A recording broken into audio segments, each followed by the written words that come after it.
여러분 반갑습니다. 오늘 방송을 시작하겠습니다. 오늘 방송할 내용은 미성년자 정여 그리고 이 정여한 돈으로 연금저축계좌에서 연금저축 인덱스펀드 활용 방안을 복습을 한번 해볼까요? 벌써 한 5번 이상 한 것 같네요. 최근에 또 자녀 정여와 주식운용 방안에 대해서 질문이 많아서 이 글을 써봅니다.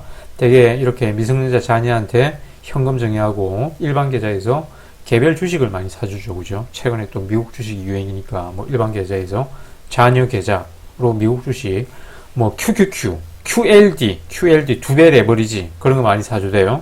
최근에 엔비디아가 또 많이 올라가지고 엔비디아 그런 거 많이 사주대요. 자, 하지만 그런 일반 계좌에서 미성년자 자녀에게 개별 주식을 운용하게 되면 단점이 많습니다. 그거는 뭐 예전 영상 찾아보시면 되고, 그래서 미성년자 주식도 역시 연금 계좌를 활용하는 게 가장 좋다고 그랬죠.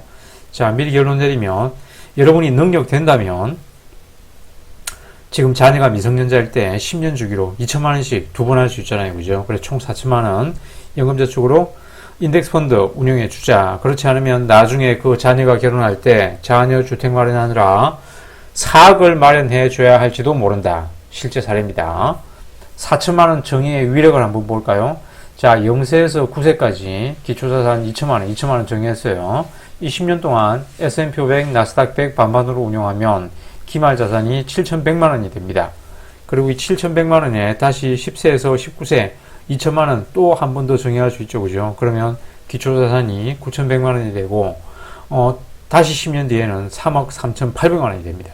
대학 들어갈 때쯤 여러분의 미성년자 자녀는 이 4천만 원이 3억 3,800만원으로 불어났어요. 그리고 이제 대학 다니면서 4년 다니고 1년 취업 준비하고 그러면서 4%를 그냥 생활비로 뺏쓴다고 해도 등록금하고 하느라고 생활비를 뺏쓴다고 해도 더 이상 추가되는 돈은 없는데 다시 5년 동안 3억 3,800만원은 5억 4,600만원으로 불어나네요. 그리고 이제 26세에 취업을 했어요. 그리고 5년 동안 이제 취업했으니까 연 1,000만원은 저축할 수 있겠죠.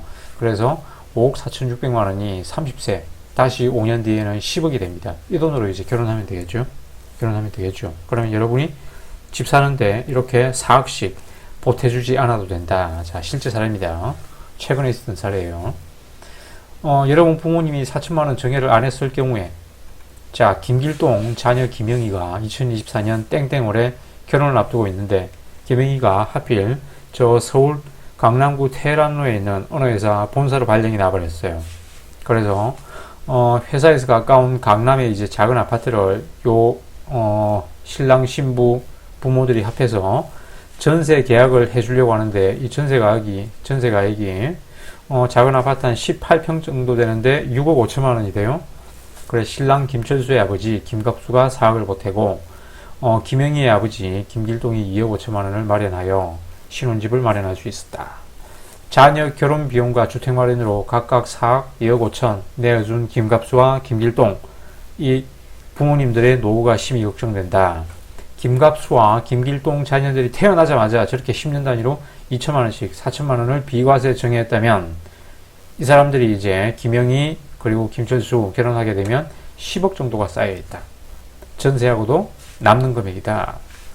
자, 0세부터 9세까지 요 10년 동안 이제 2천만 원 정해해가지고 일시 정해해가지고 연금저축 펀드에 납입하고 10년 동안 S&P 500 그리고 나스닥 100 반반으로 운용하면 2만 달러로 10년 동안 이렇게 운용하면 기말 자산이 7,100만 원이 되죠, 그죠? 자, 9세 무렵에 누적 자산이 7,100만 원이네요. 7,100만 원. 그리고 이제 10세부터 19세까지 다시 추가로 2천만 원 정의할 수 있죠, 그죠? 그러면 9,400만 원을 또 기초자산으로 해가지고 10년 동안 이렇게 또 운용하면, 반반으로 운용하면 3억 3,800만 원이 되네요, 그죠? 자, 19세가 되면 누적 자산이 3억 3,800만 원이 된다. 김영희는 이제 대학 1학년이에요. 김철수도 똑같이 했으면 김철수도 3억 3,800만 원이 있겠죠. 둘 다 대학 1학년입니다. 김영희는 이 연금계좌에 있는 이 돈으로 젊은 시절에 소중한 경험을 풍부히 쌓을 수 있겠죠, 그죠? 뭐 예술 공부를 해봐도 되고 해외 유학을 가도 되고 하고 싶은 공부해도 됩니다, 그죠? 뭐 취업을 위해서 어렵게 뭐 고시 그런 시험 공부 안 해도 됩니다, 그죠? 그래서 이렇게 무릇 위대한 예술과 사상은 노동해방에서 나옵니다. 노동해방에서. 그게 뭐 젊은 시절에 생업을 위한 빵벌이를 위한 뭐 힘든 하기 싫은 공부, 그리고 뭐 사회인이 되어서 다니기 싫은 직장, 그런 것들이 아닌 노동해방에서 인간의 위대한 예술과 사상은 나옵니다. 옛날에 그 전태일 평전에서 읽었던 오래전 에피소드가 갑자기 생각나네요. 이 빵벌이를 위한 이런 비자발적 공부 있죠. 그리고 강제적 노동, 이런 것들이 이제 종식될 때 인간의 이 권태와 무리함을 느끼게 되거든요.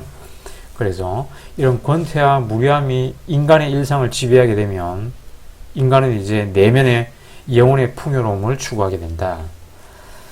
평범한 노동자의 일상이란 오로지 그냥 생존을 위해 바쳐지죠. 그죠? 거의 모든 시간이 생존을 위해 바쳐집니다. 그죠?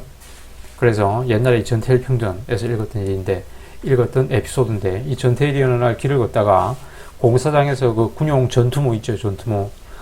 이 뭐 평전이 나온 전태일이 일기를 쓰기 시작한 게 60년대, 70년대였으니까 그 군용 전투모로 쓴 막노동 인부의 이 삽질을 봤어요. 삽질을 열심히 하고 있는 그 인부를 봤는데, 전태일이 보기에 그 인부가 쓴 전투모가 그 인부에게 삽질을 명령하는 것 같다라는 일기를 남겼는데, 하도 본 지가 오래돼가지고 대충 이런 내용이었던 것 같아요.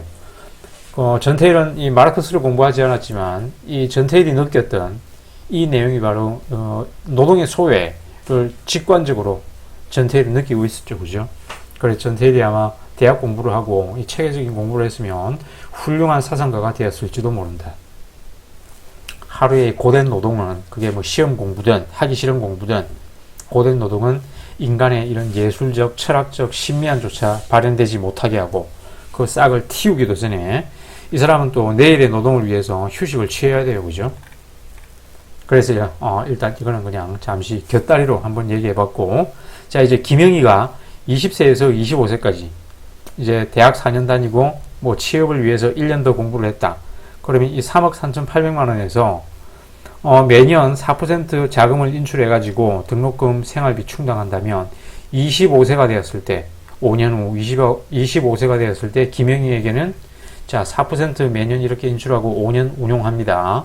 그래도 5억 4,600만 원이 남아있네요. 자, 김영희는 이제 26세에 취업을 했어요. 김영희한테는 5억 4천만 원이 있습니다. 그래서 취업을 했으니까 이제 1년에 1천만 원 저축할 여력이 생겼어요. 그래서 기초자산 5억 4천만 원에 매년 1천만 원씩, 1,000달러가 아니고 10,000달러인데, 1,000달러로 했네. 10,000달러로 한번 해볼까요? 10,000달러. 어디 갔냐? 자, 1년에 1,000만 원. 5년 동안 이렇게 운용을 하면, 자, 김영희의 30세 무렵에는 11억 5,100만 원이 남아있네요. 11억 5,100만 원. 그래서 자, 11억 5,100만 원이 남아 있습니다. 그죠? 그래서 어디 갔냐?